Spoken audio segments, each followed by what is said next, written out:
Assalomu alaykum azizlar. Bu yerga vanna o'rnatyapmiz. 3 burchak aylana vanna. Hozir endi mana konstruksiyamiz mushab beryapti. Nima bo'lgani uchun bizlar bitta andoza tayyorlab oldik. Vannani kesishga to'g'ri kelyapti. Andozamiz точно to'g'ri kelyapti azizlar. Endi borib vannani kesib ko'ramiz. Kesiladimi, sinadimi? Hozir birga aytib ko'ramiz. Ko'pchilik aytadi, vanna sinadi deydi. Endi shu vannamizni burchagini kesamiz azizlar. Andoza bilan chizib olamiz. Endi mana shuni kesamiz nasib bo'lsa. Olayotgan almazli disk.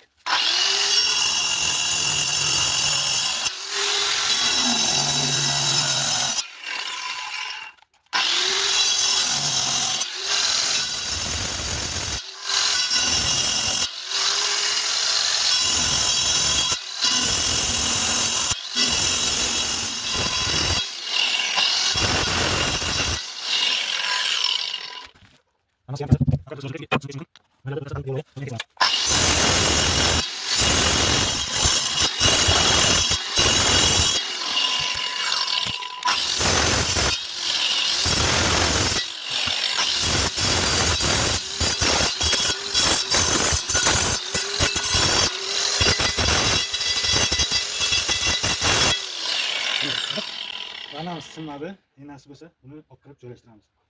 Vanamiz aytganimdek keramika mahsulotdan tayyorlangan. Buni endi bir balo qilib ichkariga olib kirib qo'yishimiz kerak. Videoni kuzatib oling. Hozir vanamizni olib kirib qo'ydik. Tagiga bitta shlaka blok, bu yoqqa bitta shlaka blok berib qo'ydik. G'isht tag qismi ham, ust qismi ham rastorda turibdi azizlar. Hozir vannani olib ustiga qo'yishimiz kerak. Ikkita g'ishtdan vannani o'sha ichkariga kirib tushiradigan odamni ham ichidagi bor misol uchun to'ldirib vannani suv qilsangiz ham shu ikkita g'isht ko'tarishiga javob beramiz. Nima uchun ikkita g'isht deyotganlarga mana bu sifonimizni o'zi azizlar. Vannani tagiga qo'yiladigan sifonni o'zi mana shu turishida 15 sm joyda oladi. Bizlarga hozir 19 sm joy bor. Ya'ni 2 sm svobodniy sifonni qo'yish uchun. Hozir endi vannani akkurat qilib joyiga qo'yamiz, sifonlarni qo'yamiz va sizlarga yana bir ko'rsatamiz. Hozir vannani ham qo'yib oldik. Ko'rishingiz mumkin. Joylashtirdik. Kesgan joyimiz точно tushdi. Turbani hisobi ham bor edi bu yerga. Bu obshivka bo'lgandan keyin ham mana bu yerlargacha keladi. Shu bizning suvimiz ichkari kirmasligi uchun tirab turib kesyapti. Endi navbatda sifonga. Sifon chizamiz.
Sifonimizni ham o'rnatib oldik azizlar.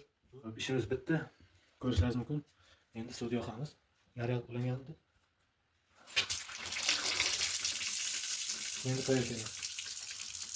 Suvni to'xtatamiz. Olamiz. Suvni kechirib turamiz. Hamma joy quruq. Bu suvni ushlab turadi va hidni orqaga qaytarganini qo'ymaydi. Bo'ldi azizlar. Sizlar bilan esa men baxtim bo'ldim. E'tiborlaringiz uchun rahmat.